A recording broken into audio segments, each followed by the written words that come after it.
আসসালামু আলাইকুম। আপনাদের সামনে আবার নতুন ভিডিও নিয়ে চলে এসেছি। আজকে ছাদ বাগানে চলে এসেছি। গাছে অনেকটাই দেখেন, এই যে লাল লাল একদম কুলের মতন কুল ঝাল হয়েছে, পুরো গাছ পুরো সব একদম পেকে গিয়েছে।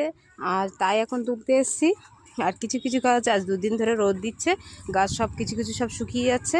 আর দেখেন অনেকটা শুকিয়ে গিয়েছে। এখন এই ছাদ বাগানে পানি দিতে এই রোদ্দুরে অসুবিধে নেই। সমস্ত দেখেন কুল ঝাল পেকে গিয়েছে, এগুলো তো তুলতেই হবে। একদম যেন তারার মতন ছুটে আছে।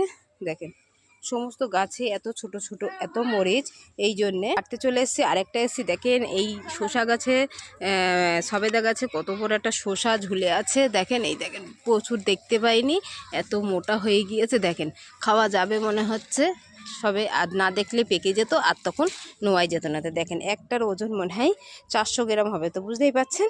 দেখেন আর ভিতরে আছে কি বলতে পারছি না। তো যাই হোক, আজকে এই পর্যন্ত তুললাম। ভালো লাগলে একটা লাইক শেয়ার সাবস্ক্রাইব। ভালো থাকেন, সুস্থ থাকেন, আল্লাহ হাফেজ, টাটা।